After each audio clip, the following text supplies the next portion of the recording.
Ben ne kadar vaxt idi video çəkməydim dostlar. İndi böyle qərara gəldim ki, yalnız kod videosu çəkib qoyum YouTube'a. Daha doğrusu ne çəkəcəyimi bilmirdim. Ona göre çəkebilmirdim videonu. Yani indi bir tane video tapmadım fikri, ona göre yalnız kod videosu çəkəcəm dostlar sizinle bir yerden. Dostlar qabaqda da şey gəlib, ayda bu hardan çəkəyim bak.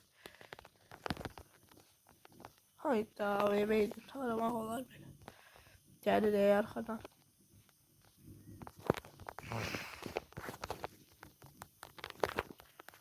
İşte dostlar gitti 1-0 oldu. Bir tane hassasiyet verdim. Bu hassasiyet şimdi hassasiyet değil bende. Ne geçmiş şeyler bunda. İşte. Dostlar daha doğrusu video fikri gelmedi aklıma. Yani ne çekeceğimi bilmedim de dostlar. O kadar video çekmiştim ki artık boğazda yığılmıştım. İzleme de gelmedi, like de gelmedi. Ben dedim ne video çekmeyeyim de. Aslında video fikri de yok idi bende. İndi dedim bir daha yalnız kod video çekeyim, belki izleme gelir, izleme sat gelir, like sat gelir. Yani eğer bu videoya gelse bir ne kadar like diyeyim. İzleme bir daha 100 izlemeyi keçti dostlar. Yeni maraqlı video çekeceğim dostlar. Yani fikri tapıp video yeni video çekeceğim dostlar. Bir 100 izleme gelse hassasiyet videosu çekeceğim dostlar. Ben hassasiyetini çekeceğim dostlar. Bu videoda bu olduğu hassasiyet değil aslında. Onu özümden kurmuşam. Aslında hassasiyetim var benim.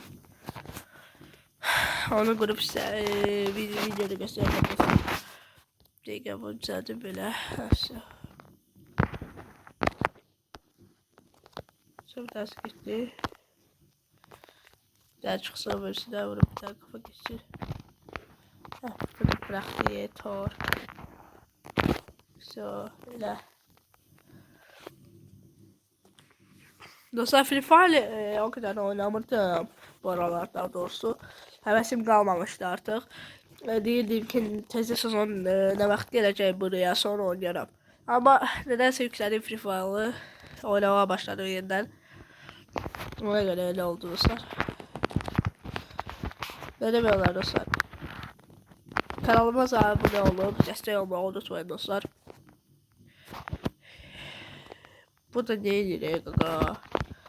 Valla bu tornal zəhərlənecek diye daha. So, bak bu X28 hassasiyet dostlar.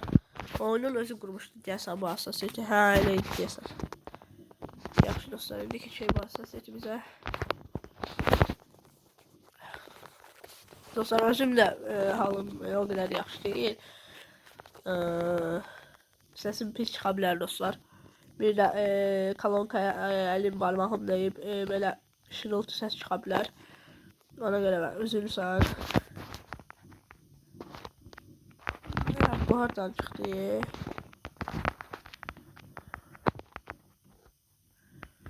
Bundan da zəhərə bir de.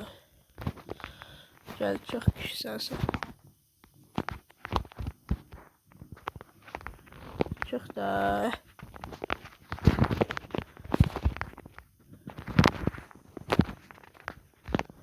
Hadi tarama.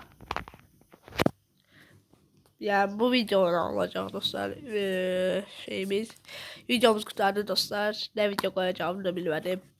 Bugünlük bu kadar dostlar. Bu videoya en az 5 like ve 100 izleme gelse yeni hassasiyet videosu çekeceğim dostlar.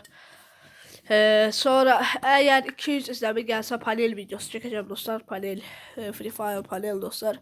Yani hiç kimde olmayan panel var bende. Pulsuz vereceğim dostlar o size. Eğer panel almak istiyorsa benimle əlaqə saxlaya bilərsiniz dostlar.